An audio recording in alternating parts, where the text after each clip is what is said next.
Anda pasti pernah melihat rumah-rumah di Timur Tengah yang umumnya berbentuk kotak dan didesain tanpa menggunakan genteng. Bentuk rumah di Timur Tengah tersebut jelas sangat berbeda dengan rumah pada umumnya termasuk di Indonesia. Namun, setiap bentuk rumah yang dibangun pasti memiliki alasan masing-masing. Tujuannya adalah untuk memberikan kenyamanan dan keamanan bagi penghuni rumah. Wakil Ketua Umum Real Estate Indonesia, Bambang Eka Jaya mengatakan, pada dasarnya, rumah yang dibangun memiliki dua fungsi, yaitu sebagai tempat tinggal dan perwujudan budaya setempat. Dari sisi fungsi sebagai tempat tinggal, membangun rumah tentu harus memperhatikan faktor lingkungan iklim yang terdapat di suatu wilayah. Hal itu pula yang menyebabkan bentuk rumah di berbagai negara berbeda karena sejumlah faktor yang mempengaruhi, terutama iklim. Menurut Bambang, dibangunnya rumah berbentuk kotak dan tanpa genteng di Timur Tengah tujuannya adalah untuk menangkal suhu panas matahari masuk ke dalam ruangan. Mengingat Timur Tengah merupakan wilayah gurun pasir dengan paparan cahaya matahari yang sangat terik dan suhu sangat panas. Suhu di gurun pasir biasanya akan sangat terik dan panas pada siang hari, namun sebaliknya pada malam hari suhu akan berubah menjadi sangat dingin. Karena itulah, rumah di Timur Tengah dibangun dengan material tanah liat yang cukup tebal dengan bentuk desain kotak. Dinding tanah liat sangat berguna untuk menyimpan suhu panas dari terik matahari. Pada waktu malam, dinding tersebut dapat memberikan kehangatan bagi penghuninya.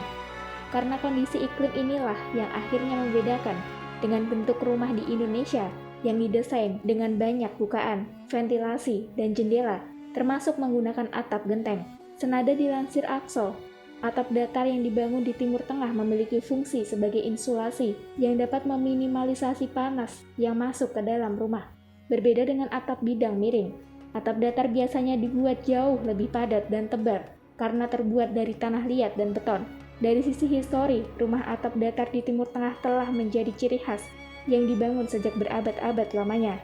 Banyaknya rumah atap datar yang dibangun di Timur Tengah juga karena wilayah tersebut jarang sekali mengalami hujan, sehingga tidak membutuhkan atap atau genteng dengan bidang miring yang dapat mengalirkan air hujan ke dasar tanah.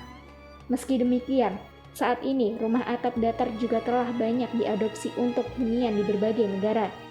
Model rumah dengan atap datar bahkan disebut sebagai arsitektur modern dan kekinian. Pada masa Renaissance, atau sebuah periode yang menandakan kelahiran kembali peradaban dan kebudayaan Eropa, rumah atap datar justru telah menjadi daya tarik bagi warga Eropa. Pada masa Pra-Perang Dunia II, bentuk atap rumah ini juga menjadi tanda atau simbol dari kecenderungan politik seseorang. Seorang yang memiliki rumah atap datar dinilai memiliki kecenderungan politik modernis, sementara rumah bernada merupakan bagian dari kelompok konservatif. Sementara itu, penggunaan atap datar memiliki sejumlah kelebihan, yaitu dapat mengurangi beban biaya. Atap datar tidak memerlukan penutup dekoratif seperti sirap yang jauh lebih mahal. Atap datar juga dipercaya lebih tahan lama, hingga puluhan tahun. Atap ini dapat menahan beban angin yang sangat ekstrim.